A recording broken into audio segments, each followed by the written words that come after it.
Hello les amis, petite chronique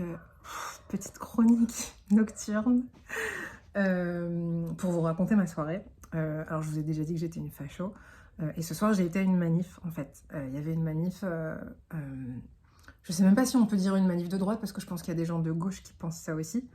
J'ai été à une manif dont le message était on doit reprendre les combats, on doit laisser l'armée reprendre les combats pour éliminer totalement le Hamas, et c'est aussi ça qui va nous permettre de ramener les otages. Donc je vais vous raconter en fait un peu comment s'est passé en fait toute la soirée. Je suis passée par plein de sentiments différents et j'ai eu envie de partager ça avec vous. Alors la manif elle avait lieu à 7h, elle devait avoir lieu sur le pont qui est juste à côté d'Azrieli, mais en fait ils se sont trompés dans le flyer, donc du coup je suis arrivée là-bas et il n'y avait personne. J'ai appelé le numéro qu'il y avait sur le flyer et le mec me dit « Ah ouais en fait on n'est pas là-bas, on est au sommet d'Azrieli, viens ». Donc je dis « Ok ». Et ma crainte c'était d'arriver et qu'il n'y ait personne. Et quand j'arrive, j'ai vu 3 personnes. Et je me suis dit, mais non, en fait, non, enfin, non. Faut savoir que moi, j'aime pas les manifs à la base. Ça fait longtemps que j'ai arrêté d'aller aux manifs. J'y suis pas mal allée dans le passé, c'était des manifs de droite toujours. Et à chaque fois, je me sentais aucun rapport. J'avais l'impression de pas ressembler du tout aux gens qui étaient autour de moi. Et je me sentais assez seule, en fait. Et je trouvais que des fois, enfin, souvent, les messages, ils étaient pas assez nuancés. Et c'était un peu, c'est la raison pour laquelle j'ai arrêté. Et donc là, j'arrive, je vois 3 perdus, dont l'organisateur avec moi, et je lui dis, attends, mais t'attends combien de personnes en fait, vous étiez combien la semaine dernière? Il m'a dit, on était 7 la semaine dernière. Là, genre, ah ok, d'accord. Et en fait, bizarrement, alors que c'est tout à fait mon style, au lieu de me barrer direct, je me suis sentie obligée de rester. Et donc, je suis restée. J'ai pris un drapeau, donc j'avais un gros drapeau d'Israël dans la main, et donc je le tenais, et au fur et à mesure, bah, je me sentais, j'ai eu un peu au début le même sentiment de décalage. En plus, à un moment, il y a des gens qui commençaient à se vénérer entre eux alors qu'on était 10, quoi. Genre sur, ouais, Bibi, pas Bibi, enfin, attendez, on est personne, là, on est 3, donc venez, on s'énerve pas, quoi, déjà le peu de personnes qu'il y a. Bref, je reste là. Et à un moment, il y a une nana qui est religieuse avec ses 2 enfants. Enfin, elle était en pantalon, mais elle avait un kissouille. Et elle avait 2 enfants qui étaient hyper mignons. Ils s'appelaient Kerem et Navé. Et je sais pas pourquoi, j'ai vu ces gosses et je me suis mise à chialer.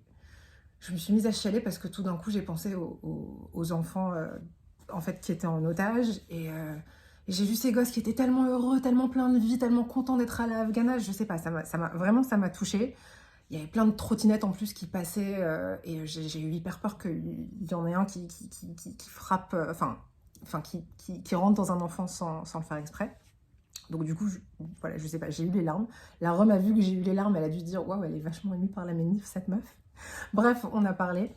Et au bout d'1 heure, je me suis dit « Bon, ça va, t'as fait ton devoir, là, tu peux te barrer ».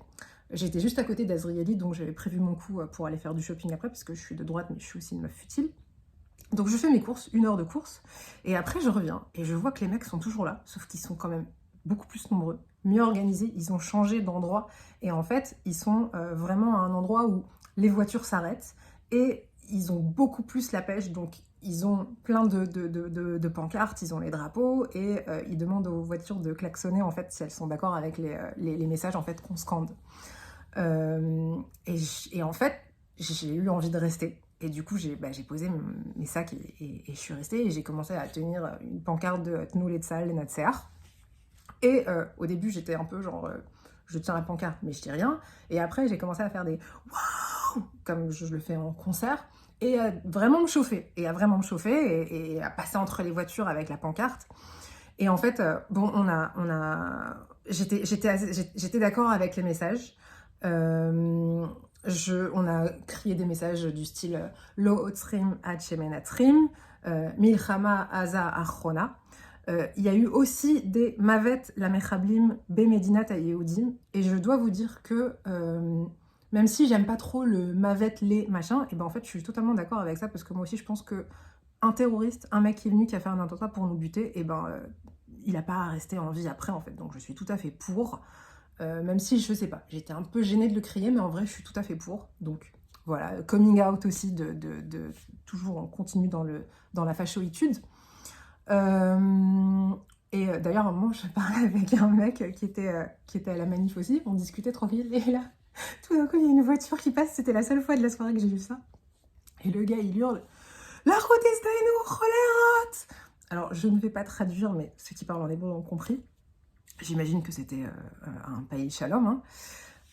Mais globalement, ça faisait vachement plaisir parce qu'on a eu plein de voitures qui klaxonnaient et qui étaient d'accord avec ce qu'on disait en fait, quoi. On a vu à quel point les gens à Tel Aviv, en tout cas qui rentraient à Tel Aviv, on ne sait pas s'ils y retournaient pour dormir ou s'ils y allaient pour sortir, mais en tout cas, les gens étaient très supportifs de nos messages.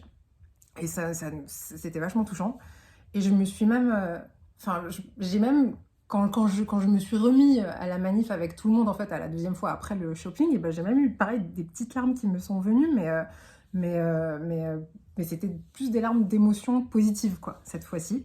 Alors, je ne pleure pas tout le temps, mais... Enfin, je ne pleure pas tout le temps, mais bon, ça peut m'arriver. Et voilà. Au final... Ah oui, c'est drôle aussi, parce qu'il y a plein de gens qui m'ont dit « Oh, merci d'être venu !» Et moi, j'étais là, genre, mais pourquoi ils me disent merci? Enfin, je dis pas merci, tout comme eux aussi, ils sont venus, je pourrais leur dire merci, moi aussi. Et je pense que les gars, ils se sont peut-être dit... Enfin, parce qu'après, j'ai essayé de réfléchir à mais pourquoi tu me dis merci à moi et pas à tout le monde, tu vois?